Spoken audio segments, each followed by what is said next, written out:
Friends, this is Tanya. So welcome back to my channel Tanya talks and reaction. तो फिर मैं हाजिर हूँ आज एक नए वीडियो के साथ, और जो वीडियो का टाइटल है meltdowns after visitor boycott Ajmer Dargah, what to do next.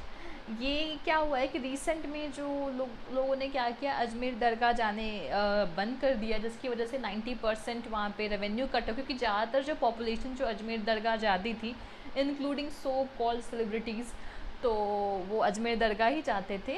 तो उनमें एक कटौती आ गई, उनका रेवेन्यू कम हो गया है।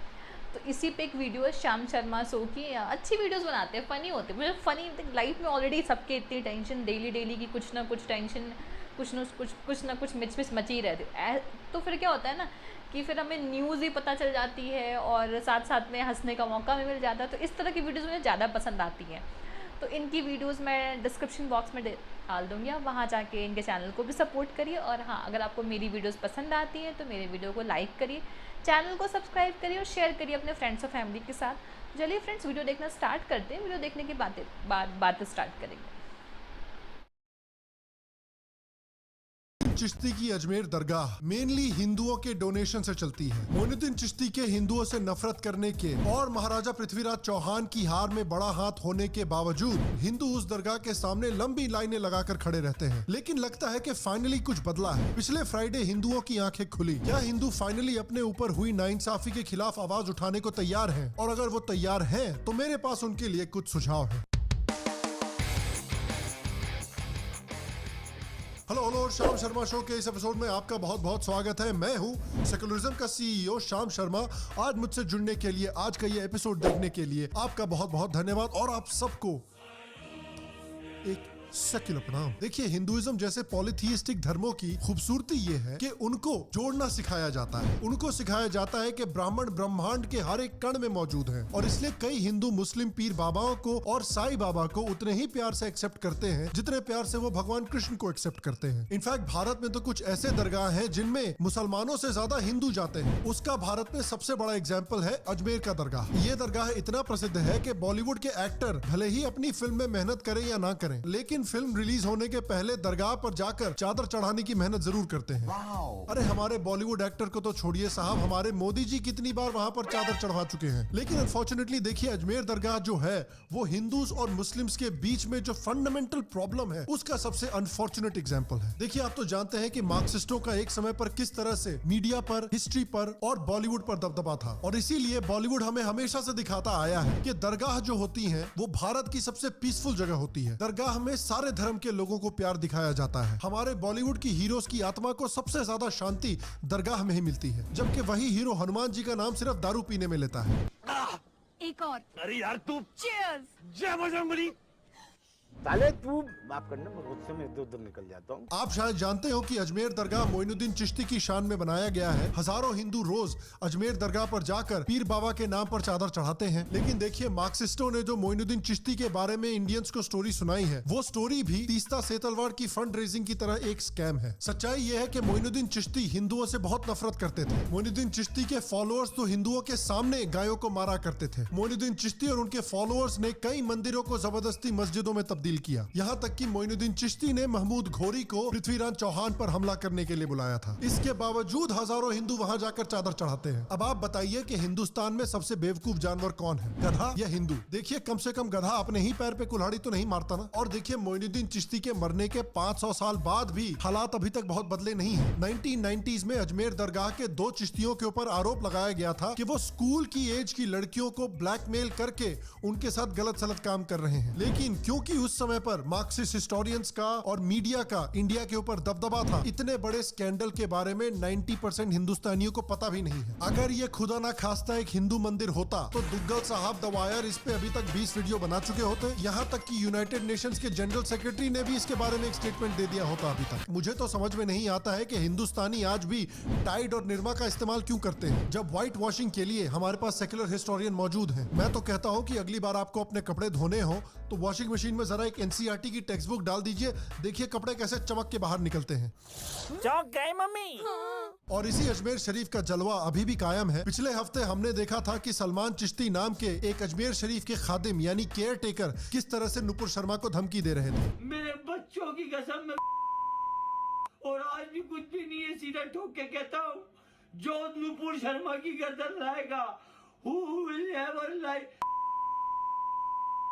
मैं अपना उसे ये घर दे दूंगा, पूरा रास्ते पे निकल जाऊंगा। यार देखिए, अगर किसी को धमकी देनी हो तो उसका सबसे पहला कानून ये होता है कि रोते रोते धमकी नहीं देनी चाहिए। कम से कम 2-3 बार प्रैक्टिस करने के बाद ये धमकी वाला वीडियो रिकॉर्ड करना चाहिए था यार। आप अपनी किसी भी फिल्म का फेवरेट सीन इमेजिन करो, उसमें अगर धमकी देने वाला रो रहा हो तो वो सीन कैसा लगेगा। मेरे को कसम है मेरे रब्बुल जलाल की, जिसने पैदा किया है मेरी उस माँ की, मैं अपना उसे ये घर दे दूंगा, पूरा रास्ते पे निकल जाऊंगा। और खादिम साहब की हिम्मत आप देखिए कि अरेस्ट होने के बाद भी इंस्टाग्राम की मॉडल की तरफ पोस्ट कर रहे हैं फोटो में। तो खबर ये आई है कि इस दरगाह के एक और खादिम गौहर चिश्ती कन्हैया लाल के कातिल से मिलकर आए थे। गौहर चिश्ती 17 जून को उदयपुर गया था। उसने दरगाह के बाहर नारेबाजी की थी, सर तन से जुदा के नारे लगवाए थे, फरार चल रहा था। और इसके बाद वो उदयपुर गया किससे मिलने?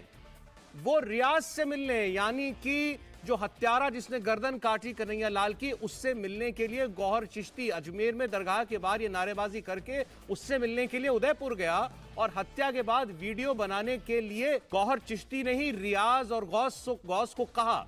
यही नहीं, अभी और सुनिए। उसी खादिम के चिच्चा जान सरवर चिश्ती भी हिंदुओं को धमका चुके हैं। That if there is mischief in the glory of the Prophet, it will not be tolerated, and we'll create such a movement that India will be shaken. अरे चिच्चा, आप क्या इंडिया को हिलाएंगे? इस उम्र में आप खुद का तो हिला पाओगे नहीं। चिच्चा जान ने पिछले साल भी हिंदुओं को धमकी दी थी। जब शहरों के नाम बदले जा रहे थे, जब रेलवे स्टेशन के नाम बदले जा रहे थे, मुगल सराय हटाया गया। अबे तो क्या रबर से हमारी हिस्ट्री बदल दोगे कि हमने 600 साल हुकूमत की है? हमारे में ये अरमान पैदा मत कर दो कि फिर से हमें हुकूमत करनी है। चाचा, ओ भोसड़ी वाले चाचा, हो गया बस, थोड़ा रेस्ट कर लीजिए। देखिए, जो डिफरेंस एक लड़की की इंस्टाग्राम फोटो और ड्राइवर्स लाइसेंस फोटो के बीच में होता है, वही डिफरेंस चिश्तियों की मार्क्सिस्ट हिस्ट्री और असलियत के बीच में है। और हिंदुओं को मैं भारत का सबसे बेवकूफ जानवर इसलिए कहता हूँ क्योंकि अजमेर दरगाह को तो वो सपोर्ट करते ही हैं, उसके साथ साथ वो हलाल इंडस्ट्री को भी सपोर्ट करते हैं। वही हलाल इंडस्ट्री जो उन हिंदुओं और सिखों के पेट पर लात मारती है जो मीट इंडस्ट्री में काम करते हैं। वही हलाल इंडस्ट्री जिसकी कई ऑर्गेनाइजेशंस के ऊपर आतंकवाद को सपोर्ट करने का आरोप लगा हुआ है। वही हलाल इंडस्ट्री जिसकी इंडिया की सबसे बड़ी बॉडी ने कमलेश तिवारी के खूनियों को और वाराणसी ब्लास्ट के अक्यूज्ड को लीगल सपोर्ट प्रोवाइड किया था। लेकिन जैसा कि मैंने कहा कि लग रहा है कि इंडिपेंडेंस के बाद पहली बार कुंभकर्ण की तरह लंबे समय तक सोने के बाद हिंदू अपनी आंखें खोल रहे हैं। उन्होंने फाइनली कहा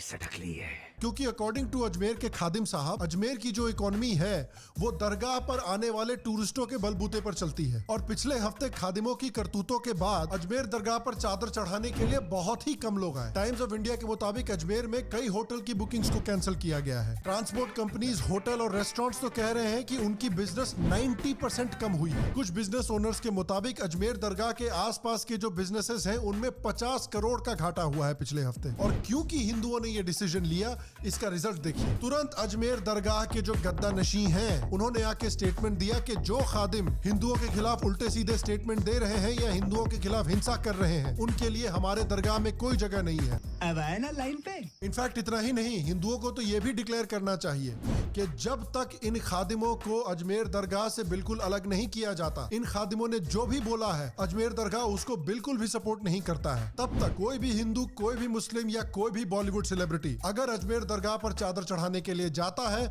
तो हिंदुओं को यह मानना चाहिए कि वो इन खादिमों को सपोर्ट करते हैं और कन्हैया लाल के खूनियों को भी सपोर्ट करते हैं। अब इससे पहले कि ये वीडियो देख के लोग एक्साइटेड होकर बोलने लगे कि अरे ये यूट्यूबर क्या मुस्लिम्स को बॉयकॉट करने की बात कर रहा है, सबसे पहले तो देखिए, बॉयकॉट बोलना बहुत पॉलिटिकली इनकरेक्ट है। आपको पीपल कॉट बोलना चाहिए। दूसरी बात, ये सभी मुस्लिम्स का बॉयकॉट नहीं है, ये सिर्फ उन लोगों का बॉयकॉट है जो आपको काफिर मानते हैं, जो आपको अपने से नीचा मानते हैं, जो मानते हैं कि आपके भगवान झूठे हैं, दानव हैं, जो मानते हैं कि ब्लास्फेमी के नाम पर आपका खून होना चाहिए। फर्ज करिए कि एक हिंदू अपर कास्ट दुकानदार है। ये हिंदू अपर कास्ट मानता है कि दूसरे कास्ट के लोग उससे नीचे हैं। ये मानता है कि लोअर कास्ट के लोगों को सिर्फ एक तरह की नौकरी करनी चाहिए। ये मानता है कि लोअर कास्ट के लोगों को वेद और पुराण पढ़ना अलाउड नहीं होना चाहिए। तो ऐसे दुकानदार को हमें बॉयकॉट करना चाहिए कि नहीं करना चाहिए? अगर ऐसे दुकानदार के दुकान में कोई जाता है तो हम ये तो मान सकते हैं ना कि वो आदमी उस दुकानदार के व्यूज को सपोर्ट कर रहा है। तो यही प्रिंसिपल उन मुसलमानों के ऊपर भी लगना करना चाहिए जो हिंदू को काफिर बोलते हैं, अपने से नीचा मानते हैं,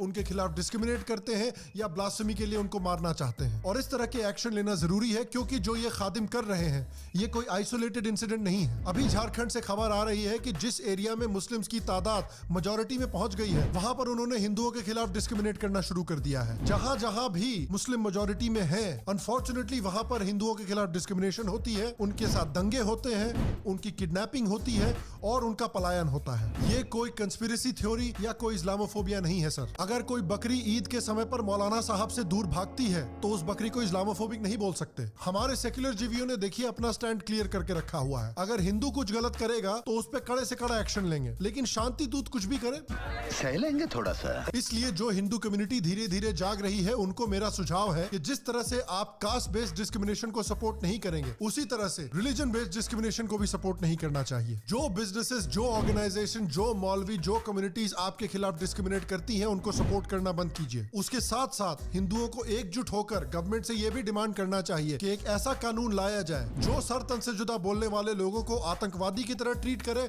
और यूएपीए जैसे कानून उनके ऊपर लगाए। ये नहीं कि आपने सर तन से जुदा बोल दिया, आप 2 दिन के लिए जेल गए और 2 दिन के बाद बाहर आ गए। नहीं, सर तन से जुदा बोलेंगे तो लंबे समय के लिए अंदर जाएंगे। भारत के सारे मदरसों, मस्जिदों, मौलवियों की फंडिंग को मॉनिटर करना चाहिए। कोई भी मदरसा अगर ये पढ़ाता है कि हिंदू काफिर हैं, मुसलमानों से नीचे हैं, हिंदुओं से नफरत करनी चाहिए या फिर हिंदुओं को ब्लास्फेमी के नाम पर मारना चाहिए, उस मदरसे को बंद करवाइए और उस मौलवी को जेल में डालिए। आज समय आ गया है कि हिंदुओं को, मुस्लिम्स को, क्रिश्चियंस को, सिखों को, सबको एक दूसरे से म्यूचुअल रिस्पेक्ट डिमांड करना चाहिए। जो आपको म्यूचुअल रिस्पेक्ट देने को तैयार नहीं है, कसम खाइए कि वैसे लोगों को सपोर्ट नहीं करेंगे। और मैं आपसे पूछना चाहता हूं कि भारत में अगर हमें सही मायने में म्यूचुअल रिस्पेक्ट चाहिए, सही मायने में रिलीजियस टॉलरेंस चाहिए, तो हिंदुओं ने जो अजमेर दरगाह में स्टेप लिया है क्या वो स्टेप सही है? अगर वो सही है तो और किस तरह के स्टेप्स लेने चाहिए हमें भारत में? नीचे कमेंट सेक्शन में मुझे जरूर बताएं। श्याम शर्मा शो का जो सिविलाइजेशनल आर्ट का कंपटीशन है उसके विनर्स इस वीक डिक्लेयर होने वाले हैं, तो अगर आप उनके विनर्स देखना चाहते हैं तो इस चैनल को सब्सक्राइब करें, बेल आइकॉन को दबाना बिल्कुल भी ना भूलें। अगर आप और स्टेप्स देखना चाहते हैं कि किस तरह से भारत में एक्सट्रीमिज्म को टैकल किया जा सकता है तो यहां पर या यहां पर क्लिक करके और भी वीडियोस हमारे देखें।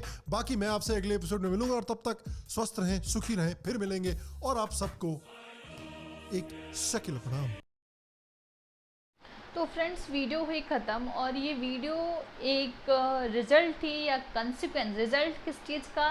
रिजल्ट था, result in a positive way Hindu unity का, और कंसिक्वेंस है जो राजस्थान में जो रीसेंट एक्टिविटीज़ हुई हैं like starting from the beginning सबसे पहले वो चीज़ हुई थी कि जो वो जोधपुर या जयपुर में जो रोड पे नमाज़ पढ़े जा रहे थे वो वाला सारा बवाल हुआ था, बड़ा चीज़। उसके बाद ये जो नूपुर शर्मा के ख़िलाफ़ बहुत सारी कंट्रोवर्सीज़ हुई थी, और रिसेंटली में जो उदयपुर में जो टेलर थे कन्हैया कुमार, उनके खिलाफ़ वो जो उनका मर्डर हो गया, तो ये तीनों चीज़ और इस तरह के फालतू के बयानबाजी, तो इसी वजह से क्या हुआ कि जो हिंदू जाते थे अजमेर शरीफ, मतलब मैक्सिमम वहाँ पे हिंदू ही जाते, तो उनमें गिरावट आ गई है और पूरी उनकी रेवेन्यू की वांट लग गई है। तो इसलिए अब उनको बौखलाहट हो रही है कि हम दिखा देंगे, हम ये कर देंगे, वी वेयर द रूलर, फलाना ढिमका। देखिए सिंपल बात है, अगर आप अपनी रिस्पेक्ट चाहते हो, if you want your respect, if you want your religious shrines to be respected and valued, same so start respecting others religion. Like हमें म्यूचुअल रिस्पेक्ट की बात करनी चाहिए। इफ़ यू वांट कि हम आपकी रिस्पेक्ट करें तो आप हमारी रिस्पेक्ट करो। हम ये नहीं कह रहे हमको बाइकआउट करेंगे, या बाइकआउट करिए क्या फ़ायदा यार। अल्टीमेटली हम एक सोसाइटी में रहते हैं, जहाँ तक कोशिश करनी चाहिए मिलजुल के रहना चाहिए, पर मिलना जुलना वाला काम दोनों तरफ से, एक तरफ से कुछ नहीं होता भाई। इतना सेक्रीफाइस नहीं करना कि एक ही तरफ से हम ही पागलों की तरह सेक्रीफाइस कर रहे हैं, ऐसा नहीं करना। इसको तो बुद्धू कहेंगे, उल्लू बन जाएंगे, हमारा तो क्या बोलूँ, बस कट जाएगा। दूसरी बात मैं आपसे एक चीज़ और भी कहूँगी कि जो मिडिल क्लास लोग होते हैं, जो लोग ये सारे लोग होते हैं, ये सारी चीज़ें को इग्नोर करते हैं, या ज़्यादातर लोग इग्नोर करते हैं। वो कहते हैं हमारा यहाँ तो ठीक है ना, हमें तो कोई दिक्कत नहीं हो, जहाँ हो रही है वहाँ वो लोग देख लेंगे। भाई जिस दिन आपके दरवाजे पे आ जाएगी ना, उस दिन आपको टाइम नहीं रहेगा देखने का, फिर तो जो होना रहेगा वो हो जाएगा। बिकॉज आम आदमी के साथ तो यही होता है। आप भी सोचते, क्योंकि हमें पता है ना, मैं ब्लेम भी नहीं कर सकती, और मैं खुद भी, जितने भी हम कॉमन सिविलियंस हैं, हमें हमें बहुत सारी चीज़ें डील करनी होती है। या तो कोई स्टडी कर रहा है तो उसकी स्टडी, पढ़ाई, घर, family, relatives, day to day life के स्ट्रगल, जॉब, सैलरी, पैसा, हज़ारों तरह की टेंशन हम डील करते हैं। उसमें ऊपर से ये सब भी चीज़ें आ जाती हैं तो लगता है यार ऑलरेडी माइंड ऑक्यूपाइड, छोड़ो जब होगा देखा जाएगा। अभी हमारे यहाँ तो नहीं हो रहा ना, वी आर सेफ, इग्नोर। ये होती है लोगों की मेंटालिटी। हो सकते हैं कुछ लोग एक्सेप्शंस होंगे, पर हमें ऐसा नहीं करना है। I know everyone is busy, but एक बिट हम टाइम निकाल सकते हैं चीज़ों को आसपास, क्योंकि अगर हम यूनाइटेड नहीं होंगे तो फिर हमारे लिए रिस्पेक्ट ही नहीं होगी। हम यूनाइटेड होने का मतलब क्या, ऐसा थोड़ी कि आप लाइन बना के चलो, ओपिनियंस मैच होने चाहिए। आप देखो, आपके ओपिनियंस नहीं मैच करेंगे जब तक आप चीज़ों के बारे में अवेयर नहीं हो। और मैं आपको बताती हूँ, जो हलाल वाला मैंने बताया, भाई ये इतनी गंदी चीज़ है ना, ये इतनी गंदी चीज़ है।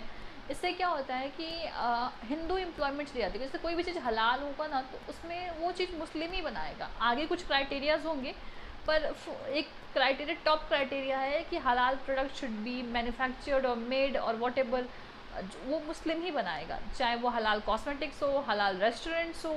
और वहाँ मैं कोई बहुत छोटा सा एग्जांपल देती हूँ, पता नहीं वो हलाल है कि नहीं, लेकिन एक छोटा सा एग्जांपल कि मेरठ में एक इंडस्ट्री है, मतलब एक फैक्ट्री है या इंडस्ट्री के लिए रुआवज़ा तो सबने सुना होगा, बहुत कॉमन है, बहुत दिन से देखा, जो ऐसी लंबी सी बॉटल आती है रेड कलर का जो रुआवज़ा होता है, वो उस फैक्ट्री में एक भी हिंदू नहीं काम करता, वो सिर्फ मुस्लिम को एम्प्लॉयमेंट रखते हैं। सोचिए आप वो किस तरह का नेटवर्क चला रहे हैं।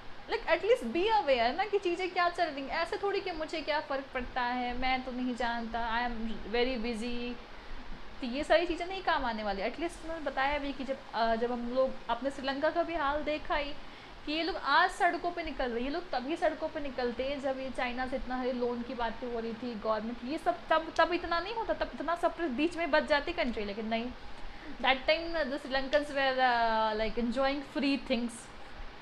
वही कहती हूँ ना कि चीज़ों को हम ध्यान से, भाई कोई भी चीज़ फ्री की उसकी कीमत बाद में, अभी नहीं चुकानी तो बाद में चुकानी, पाइल अप हो जाती है वो चीज़ें।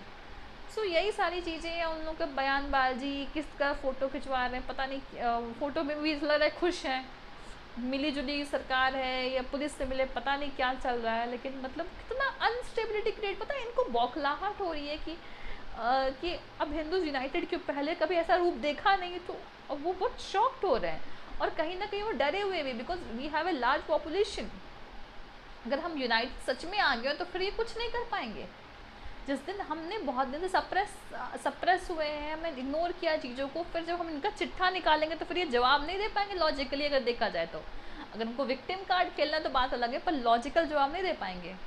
तो इस वीडियो में इतना ही। अगर आप कुछ कहना चाहते हो तो नीचे कमेंट बॉक्स में ज़रूर बता दीजिएगा। और अगर आप चाहते हैं कि मैं किसी और आपके रिकमेंडेड वीडियोज़ पर रिएक्ट करूँ तो उसका लिंक डिस्क्रिप्शन बॉक्स में दे दीजिएगा। तो चलो फ्रेंड्स, आज के लिए इतना ही, मिलते हैं नेक्स्ट वीडियो में, तब तक के लिए बाय, टेक केयर।